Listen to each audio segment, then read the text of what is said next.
Hey everyone, as the DQ5 event wraps up, let's gear up by previewing our next event. Special mention on the Fragment event with a heads up on some caveats. Quick ask for favor before I start. If you enjoyed the content, please take a sec to hit like and subscribe. Your support means the world and keeps me motivated. Let's grow this community together. Here's the plan for today's rundown. Quick notes to the banner unit and an anticipated blossom for DQ9 units. Event overview and essential farmables you shouldn't miss. Finally, closer look into the new Fragment event.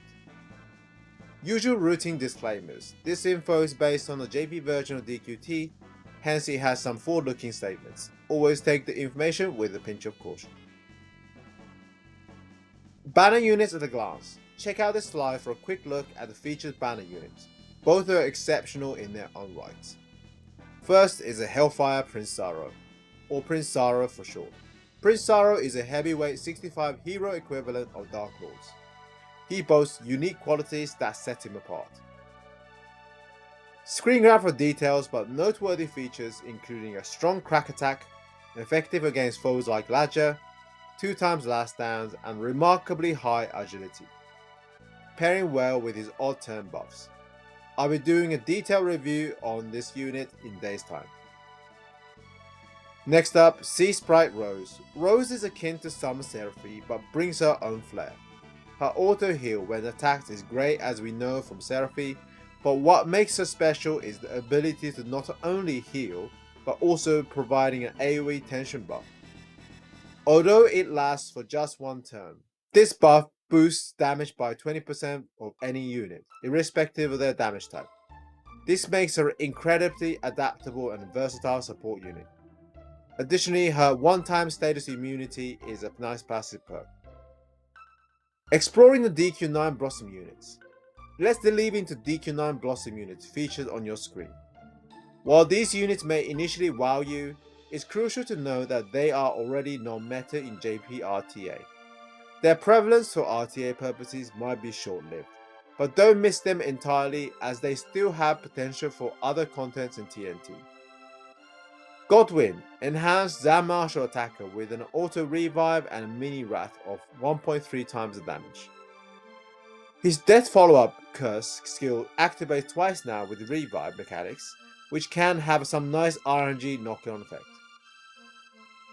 Barbarous, he gains a potent Zam long-range multi-hit that lowers Zam resistance, and solo-like damage reduction of 30%. Synergizes well with innate skills like Muster Strength equivalent of Breath and Auto Heal, allowing for impressive burst damage. It is a shame he is hard locked to Zam though. Graynell receives a Zap multi-hit similar to Barb and a unique cover that activates below 50% HP. While not the greatest Blossom, his inheritance skills and passives keep him reasonably useful. Corvus unleashes an Astaroth-like dual-element 10-tile spell attack, complemented by Last Stand, Status Cleanse, and Auto HP Restore.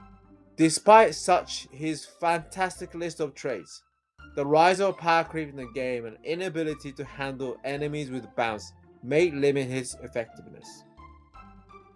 TNT usefulness. Check out the bottom insight for their usefulness, in which includes the Whoosh weakness stage that has just been added in JP version. There's also a 3-step banner with a select ticket for one of the 4, if you're eager to acquire a guaranteed copy. Now on to the event info. So this Hjinks in a High C event is what I typically call the filler event. Fairly standard PB stages, collect tokens, etc.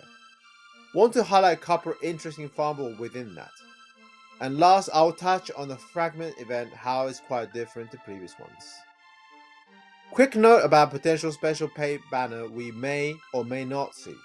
It's what was referred to as Autumn Curated banner. It features some excellent units such as Mythical Juliante, Darkonian Slime, and a Summer Seraphie. If you're interested in acquiring these units, you might want to consider putting for these banners. This is a paid only banners, 2 types to choose from, and you can pull once each. 2 farmable I want to highlight. First is the Captive Plti punk. It's a formidable AoE Zam attacker, and can deal approximately twice the damage against the previously farmable Centaur, when the attack is focused on a single target. This unit proves to be excellent for Pakuso use in TNT. A Scandal Swimsuit. While its stats are less than a Stellar, and the alchemy rolls are nothing extraordinary, the Scandalous Swimsuit introduces a unique passive. For the first time, it has an effect that adds Charm Body to a unit. Equipping this on a unit in GVG defense gives them a small chance to charm their enemy, potentially taking them by surprise.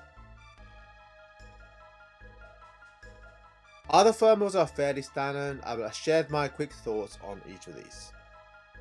As for the other exclusive farmable unit, Shelly's Mother, it's essentially a Zap version of the A rank version of Balzac, not with the 2 A's.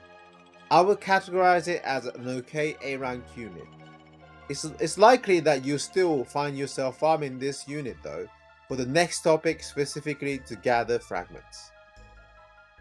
Now speaking of the fragments, the long-awaited event, the anticipated Fragment Farm has finally arrived, offering a potential of up to 135 fragments, which isn't too shabby. The farming mechanism is similar to the Cactival bounty, if you remember it, that we had last year. Angel Slime and a Gold Angel have a small chance of appearing every time you enter an event stage. Take for instance a 15 stamina stage, where the chances are as displayed on the table.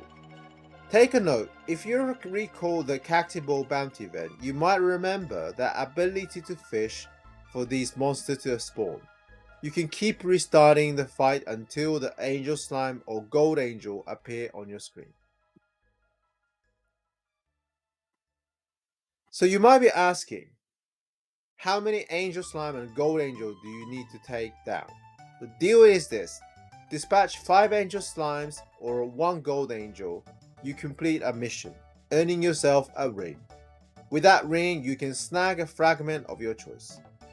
But here's the hitch: there's a cap of 15 swaps of the fragments based on the family type. So if you're like me, keen on trading 100 hero fragments and tossing the rest on into the Dark Lord family, well, that's a no-go this time. It's a bummer because most of us crave more hero and Dark Lord fragments over the likes of inorganic or nature types, which boast a smaller pool of meta units if any. You can obtain 160 rings up for grabs, and 135 fragments are on the table. The last 25, you might be wondering, can be swapped for 25,000 gold. This part is kind of skippable if you're not up for investing more stamina or time into gold. It's totally your call. Once again, thanks for watching the video to the end. I'll be covering Hellfire Prince Zaro next in a detailed guide. Please like and subscribe to show some love for the channel and keep this content engine running strong. Catch you in the next one.